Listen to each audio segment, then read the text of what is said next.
Hey everybody, this is Jim Bob Fred. Welcome you back to another video for the game West Game. This particular video is going to be covering AVA, or Alliance vs. Alliance. It's an event that comes up for the first time for State 33, and I'm going to kind of go over some of the basics. The most asked questions from people who are doing this the first couple times. First thing I want everyone to know is you do not lose troops in AVA. There is no disadvantage to you in growing your account by participating in AVA, whereas getting in there, it allows you guys an opportunity to work together as a team, come up with battle strategies, and just have some fun against another alliance somewhere out there trying to do the same exact things. So where do you find it? Down here in your event tab, left-hand side, just above the map, there is a little trophy. Click on it. This tab lists all of your different events that are going on for your alliance. As you can see, we have Carnival going on, Super Army training we just got done with, Bull Gang Challenge. I recorded that whole thing. Don't know how I'm going to make a good video on that though. But these are all the events that are going on for our alliance in State 33 right now. You click on the AVA banner, the little arrow here on the right hand side, click on it. It takes you into the Battle of Glory stuff. There's 4 tabs. In the very center of your screen, there's a big yellow button. Ours says change, and it gives a countdown timer here. And if you click on this, it's just going to give you one of 2 options, time options, right? It's your whole alliance. So our alliance is registered for the second time slot, which is on 5/3, 19 to 2100. That's UTC, right? I'm on the East Coast of the United States, so we're Eastern Standard Time. Eastern Standard Time from UTC is minus 4 hours. So if you take 4 off of that, for me, it's at 3 o'clock on May 3rd. Pretty simple. I don't know where you're at in the world, but don't ask your leaders to figure out for you. Just go to Google and do convert UTC to whatever, time zone you're in, whether it's Mountain Time, Pacific Time. I guess Beijing is plus 8 hours. So if we were to select the first one, the 00, the midnight to 02 on 5/3, and back off 4 hours for me, that would actually be 8 o'clock in the evening on 5/2. So it's real simple math. Don't ask someone to figure it out for you. Just figure it out on yourself, right? Let your leaders choose this. Don't go in everyone individually and click the time they want to do and hit register. That's not how it works. Someone from your team will pick one time. That's for your entire alliance. All right. At least that's my understanding. The other thing that people always ask me is, am I registered for AVA? Like, do you want to be or you don't want to be? You can figure that out on your own also. Right on you have these 2 little blue buttons on the bottom, a member list and an event history. If you click on the member list, you're going to look to see who all has been added to the event, right? So if it says joined on the right-hand side, that means you are involved. If you look all the way down here at the bottom, we have 43 people. You only allowed 50 spots. And if you look over on the left for total force, those 43 players, when you add up their force, when we registered, it's 705,585,000, blah, blah, blah. That's important because the game matches you not at your alliance's overall force, right? It's just the people that are registered for the game.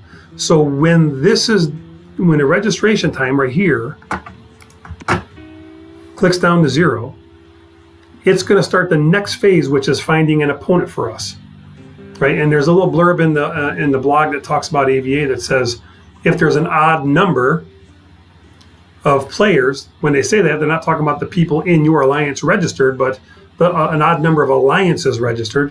It makes perfect sense, right? Say there's 20 alliances that are registered. That's an even number. So that would be 10 different AVAs going on at the same time, right? One alliance against another alliance. If there were 21 registered, there's an oddball out. So the odd alliance out may not get matched with someone. So don't get upset if you register and you don't get matched. That just means that there was an odd number and you drew the short straw and didn't get set up this first time or the second time or that particular time when you're going there, right? So don't keep asking your leadership team who all's registered. Only a chancellor or a vice chancellor can add people or take them off. So our folks have been busy. Look, they've already added another one. There's 44 now, since I started doing this video. Let me tell you something. I've been doing a lot of AVAs in older states. Very rarely do you get everyone to show up. So I'm not going to hold my breath expecting 44 people to show up here. But the key thing is if you say you're going to do it, make sure you do it. Because if you don't show up, Remember, your force was built into this total force here in the lower left-hand corner and was used to determine who your opponent's going to be.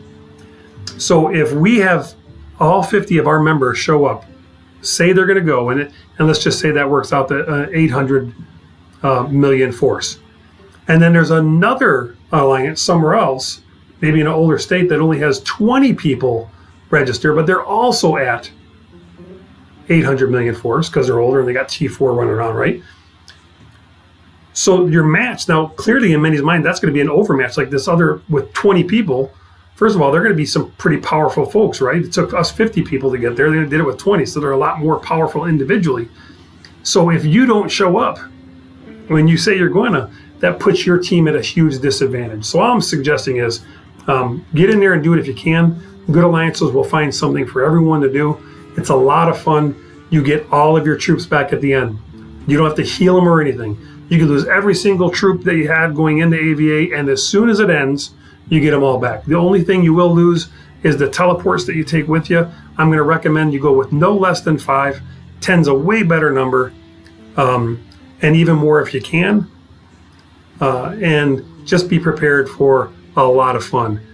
Fighting here can be pretty crazy. If you can heal while you're in there, but it costs you gold to do it. You can't use resources and just speed it up with speed ups. So if you use that gold, it's lost at the end. For those of you that are participating in AVA for the first time, give it a shot. It's a lot of fun. You don't got a whole lot to lose. Work together as a team. This is a team sport. It's a team game, but it is a game. And if you're playing it and not having fun, folks, try to find something else. I really appreciate y'all swinging by to check out this video. If you like it, please hit the like button. Share it with some other friends if they're in the game with you.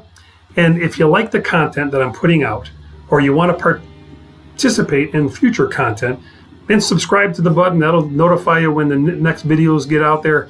And then, it's a forum for all of us to help make this game, West Game, a little bit better for all of us. As I always say, have fun, be merry, be safe, and be blessed. This is Jim Bob Fred, out.